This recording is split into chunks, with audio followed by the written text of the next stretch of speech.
whether you've done them or way. So if you want to copy this, that's fine. So depth of the water, ocean, beach varies sinusoidally with time. Jason collects the following data on the government website, and this is stationed in Bamfield, BC. So you've got time and depth. You know that this is going to be your L1, which is going to represent our x variable. This is L2. It's going to represent our y variable. If you write the exam and you see the word sinusoidally, you should immediately know, right? They're giving it away. This is a sine regression that we're doing. Or if it says it's periodic or it's cyclic, something that repeats itself, it's all the same thing. We're thinking sine, okay? And so let's go ahead and do this. If you entered that into your calculator, I already went ahead and did that. Right, I entered L1, L2. Remember that every single point on this resulting graph is going to represent time and depth, right? Every single point. So now you know. Enter that. I'm going to go and perform my regression. Stat calc. Sinreg is almost at the bottom. Second 1, comma, second 2, comma. Alpha trace. You hit enter. And there it is. Okay, so that is your regression. So at the very least, let us know what you've done. Okay, don't just put down your equation. Y is equal to 0.86 sine of 0.5551. On the exam, if you round it to 2 decimals, you'll be fine. But we tend to round it to 4 because then we can get our period out of that. Then we're more accurate. So it's minus 1.25 plus 2.2, right? That's what it rounds to, 2.20. So that is my equation there. That should be, yeah, sorry, come on, there's fine now. This should be a slam dunk, by the way. You just make sure you check your numbers before you answer because it's such an easy mark, right, on the exam or test. If you're given the points, I mean, take your time, double check, and then write down your answer. If you go ahead and, with this equation, answer other questions and they don't make sense, there's a chance that you made a mistake on your points, right? So maybe double check if it doesn't make sense. And from here, by the way, before you even start, you know these three for sure. You should be able to say this is 220 here. That's like the midline. And then I can find my lowest by going 220 minus a 0.86. So that's 1.34, right? This bottom line here is 1.34. That's as low as it gets. And then this would be 220 plus 0.86.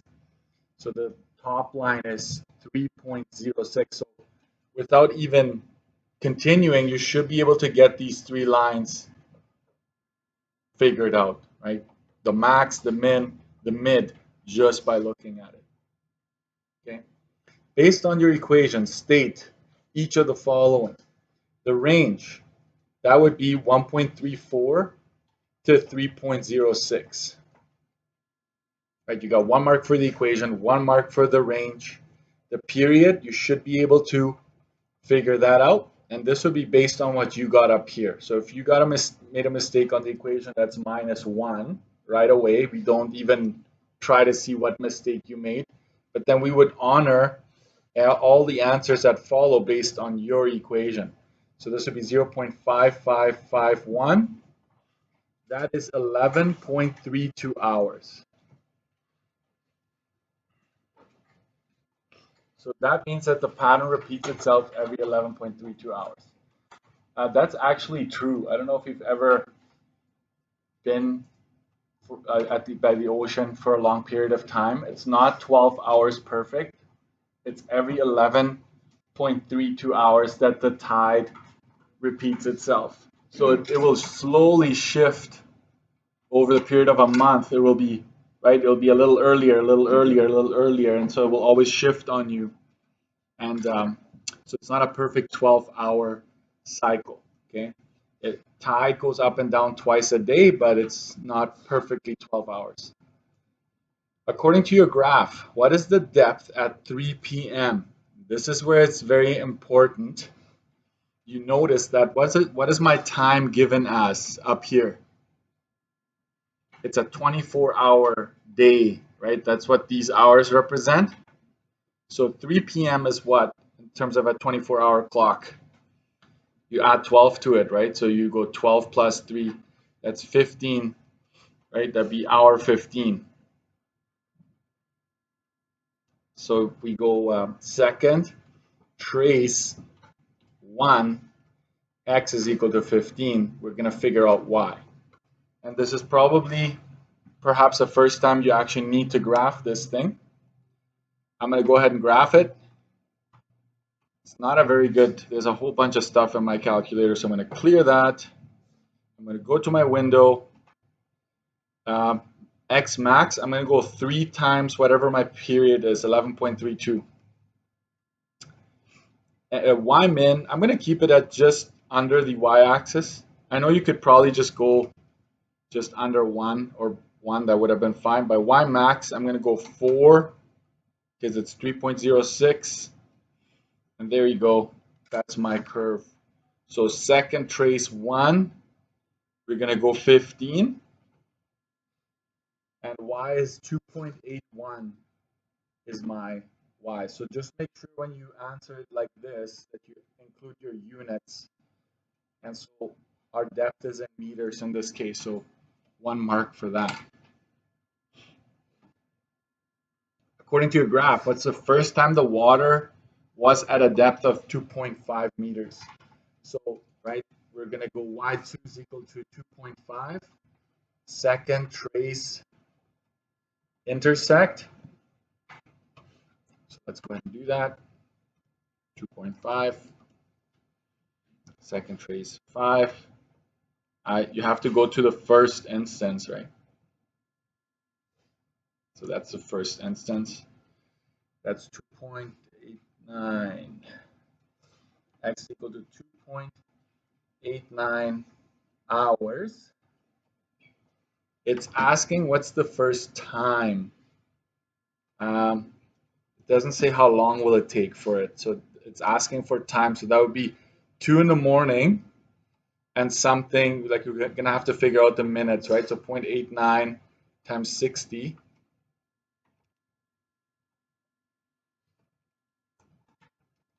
53.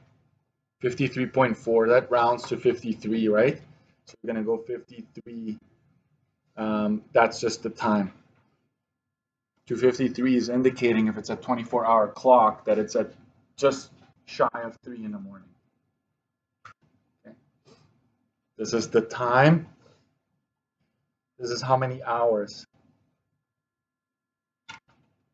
since it starts, right? So there we have it.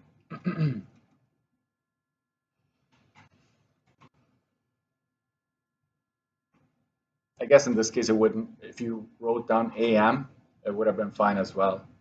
Right? If it had been 14.89 hours, then you would have had to write down PM if you go 2:53. How long does the water stay at a depth of at least 2.2 meters within one cycle? So we're going to go y2 is equal to 2.2. Second, trace 5. Okay, so here you just have to focus on one cycle. This is one cycle right here. So we're going to go from here to here, find those 2 intersections. So time 1. It doesn't matter. You could pick any wave, any peak, and just subtract the times. It takes the same number of hours no matter which peak you choose. I'm going to stick to the first one here. Time 1 is 2.2525. Time 2,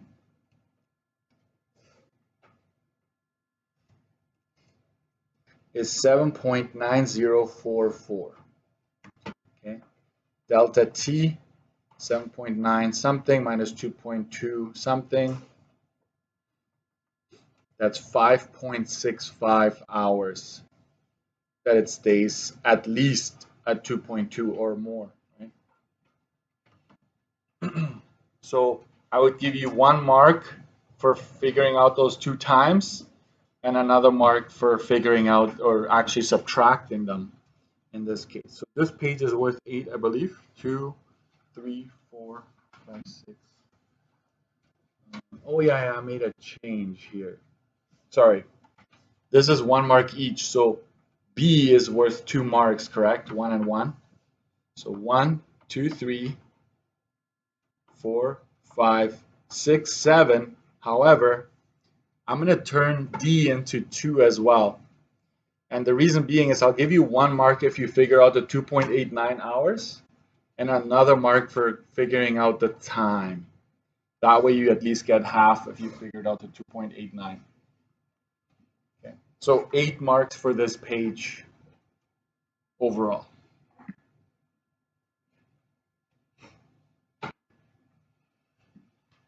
And then we're going to go to the back side. Enter that one into your calculators. I don't know if you did it or not. Do it anyways. Make sure stat 1 is off when you're entering an equation manually, because that often will give you a conflict. So I'm going to hit this. Notice this, there's only 125.66 T or X inside the brackets. There's no C value. Don't worry about that. C is equal to 0. That's what that means. And so let's first, before I even start anything, state the piston's maximum and minimum heights. They ask for it anyways. I was going to do it with you regardless. But for A, you go max. When you're given the equation, go D plus A. So it's 20 plus 20, that's 40. That's height is what in this case? Height is in centimeters, correct? They're actually asking for the maximum height, so you have to include units. The minimum is D minus A, so it's 20 minus 20. That's 0 centimeters. So that's actually answering A. Let's go on the side here and just do one of these. I find it extremely important to be able to think of it that way. Right, min, max, and then your mid is right here. This is 20.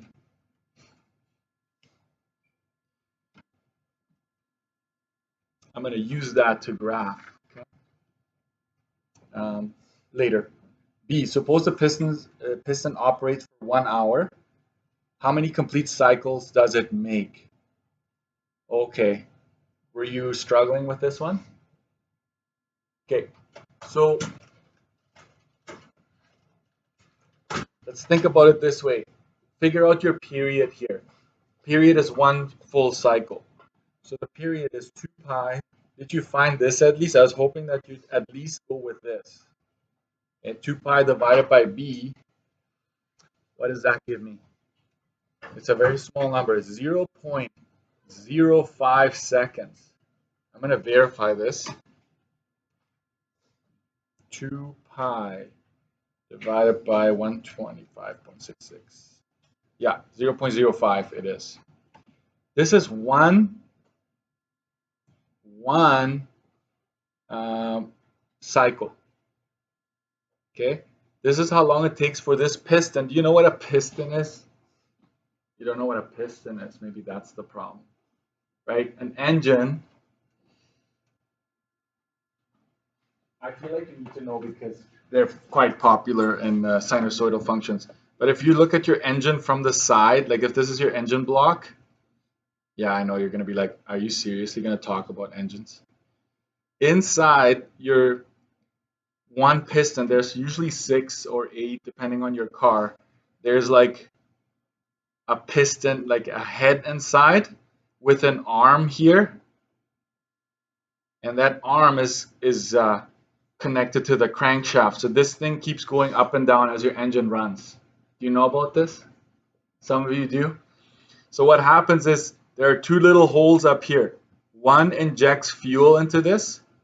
The other one is where the exhaust happens after. There's literally a mini explosion happening in your engine. It's just contained. So what happens is when this moves up, all this fuel that's in there gets a spark, right? A lot of pressure because it's sealed here. It moves up, a lot of pressure with fuel, and it blows up and pushing this piston down. And then it just repeats itself. There's 6 of them. Most of you have a 6-cylinder engine. You have 6 of these in your engine. And this mini explodes. So this is what we're talking about, like one cycle. As you keep track of one of them, the height of this will go up, down, up, down, up, down, extremely fast, right? In your cars, this is probably going like this, like if you were to zoom out to the graph. So that's what we're talking about here.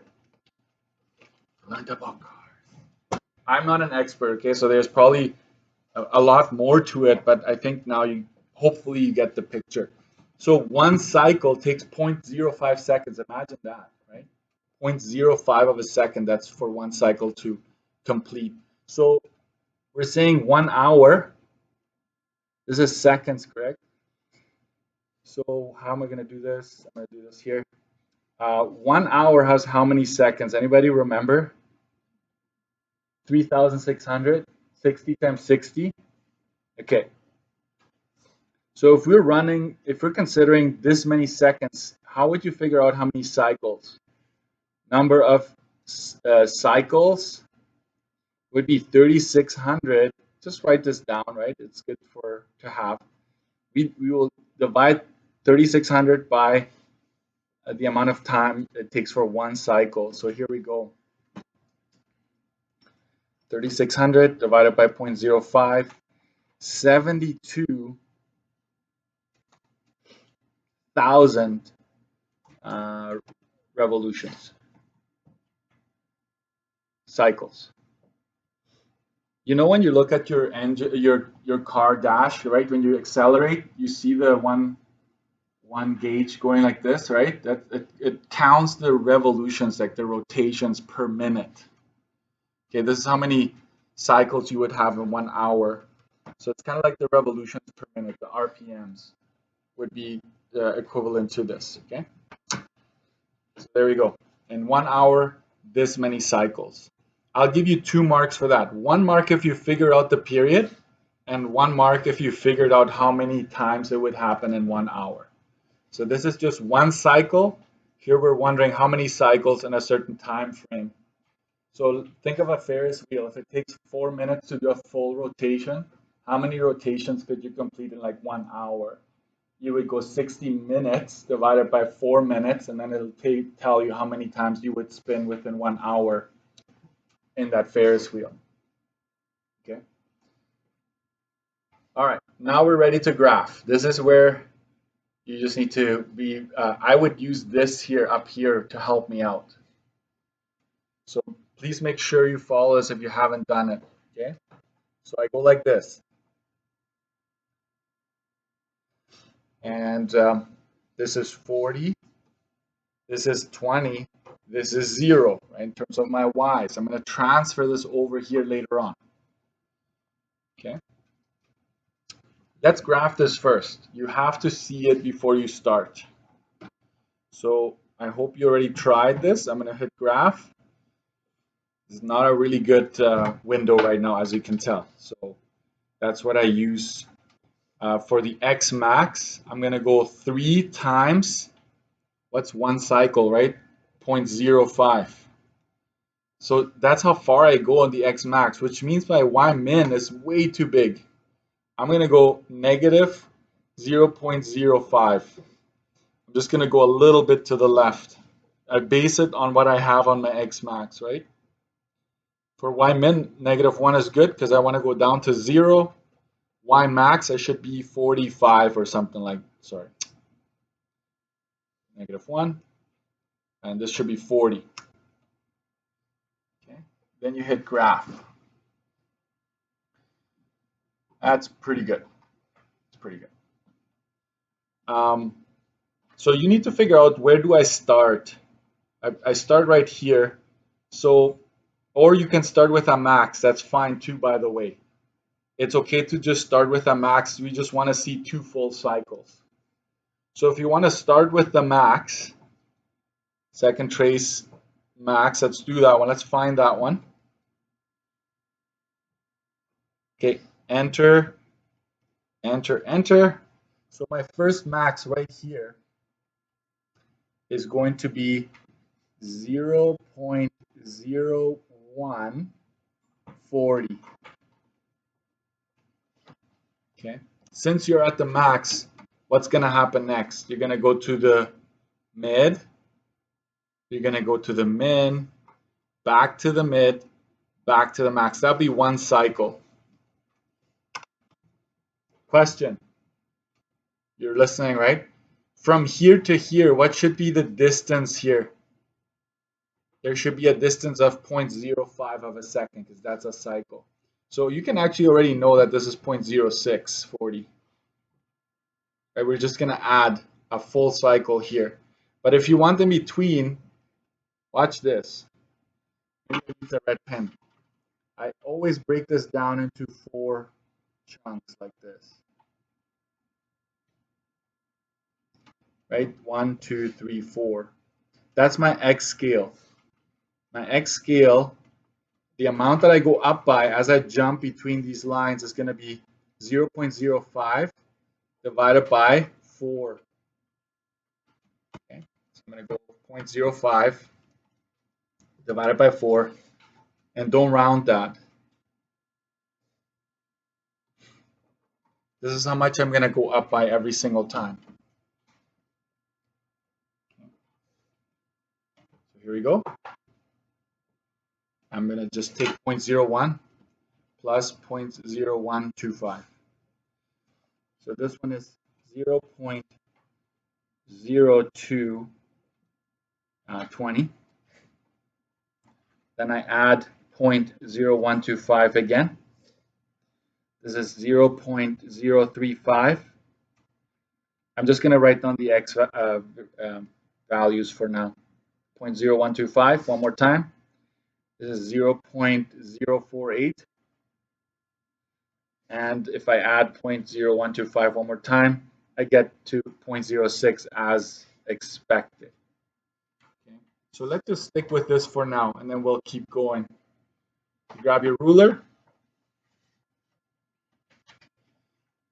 Make sure you call this time in seconds. We're told that this is time in seconds. This is height in centimeters. Yeah. And let's figure out a scale for the Y. That's the easiest one. 5, 10. No, it's not going to work. So this has to be 20. Or can you do 10, 20, 30, 40? Oh, yeah, that would work. 10, 20, 30, 40. Just make sure it's equally spaced out. Make your dashed lines. You know that this is for sure the bottom one. This is my mid.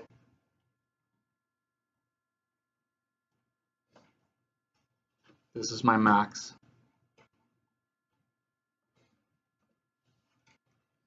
Okay, so I'm gonna go 0.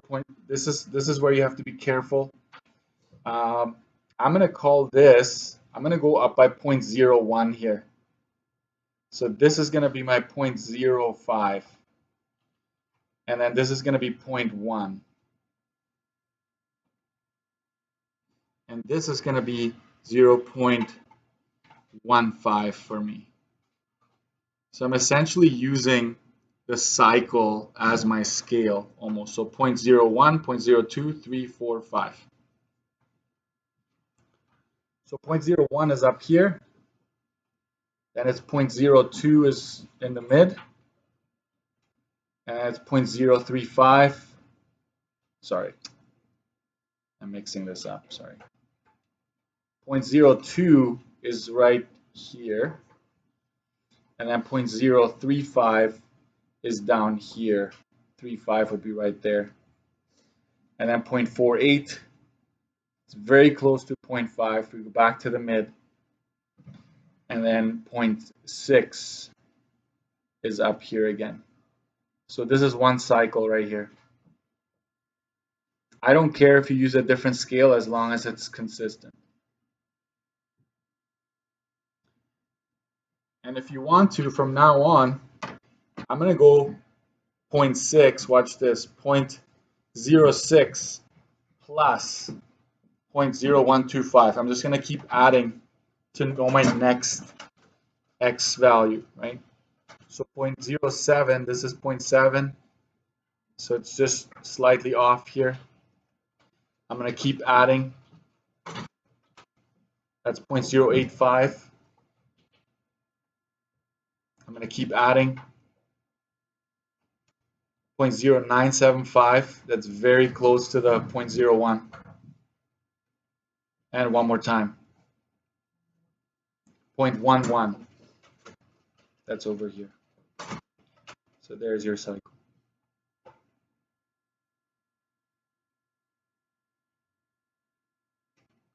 All right. So there you have 2 full cycles. How do you know? This is one, and this is another one. Right? 2 full cycles, and that should always be 0.05 of separation. Right? The difference between the x values of the peaks should always be 0.05 in that case. So I will give you 1 mark for labels, 1 mark for the actual graph with the correct points. Oh, we're missing the equation, right?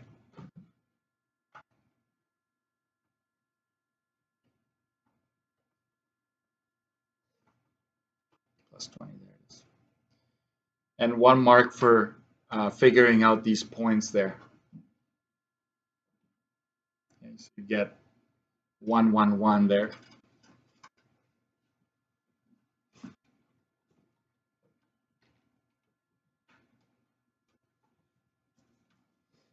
So for the most part, you should be able to pick smart numbers along the bottom. It's based on what's happening, and quite often the period helps you determine what you should go up by. Okay. Next, last but not least, a password consists of 5 characters, upper and lower case, as well as digits 0 to 9 and special characters. How many passwords will have at least 1 repeated character? Did you remember how to do that? Maybe, maybe not. So 1, 2, 3, 4, 5. At least 1 repeated character. When you see the word at least, think of what's that term that I'm trying to think of? Indirect reasoning. Indirect reasoning. So what I'm going to do is how many possible options to have per slot to begin with? You've got 26 and 26. You've got 10 digits, 0 to 9 is 10. And I've got 1, 2, 3, 4 special characters. Okay, so that amounts to 66, right? So 26, 26 is 52, 62, and 66. 66 options. So what you're going to do is figure out all possible passwords. This has everything. Repetition, no repetition. This is just total. So this would be 66 to the power of 5. Let's just keep it like that for now. Minus no repetition. How does no repetition work? If you can't repeat, then you start with 66 and then the next one, 65, 64, 63, 62. Do you remember how to write that in permutation notation? 66, pick 5. You can either you just keep it like this, you multiply it out, or you just do it like this. So I'm going to go 66 to the power of 5 minus 66, pick 5. That's one way of doing it. So let's, I'm just going to show you that like this for today. 66 to the power of 5 minus 66. How do you do this again? Alpha zoom? No. Alpha window? There you go. Alpha window 66 pick 5. And there's your answer. 179901216. So it's passwords. So you can write no repeats, all possible. Okay. I would expect you to at least know how to come up with all possible. And the no repeats, I think you should be able to figure it out. I think the subtracting, maybe you needed to review that a little bit. But you take away the no repeats from all possible, so these have no repetition. Or at least one. At least one repeat. So these passwords have at least 1, 2, or more repetition in them. But you got rid of all the ones that have no repetition whatsoever. Okay. All right. This page, counting this, let me see here. 2, 4, and 3, that'd be 7, and 2, that would be 9. Okay, so total out of 9 for this page. So 9 and 8 gives us 17. So we got to change that total there. 17. All right. It was a long journey, but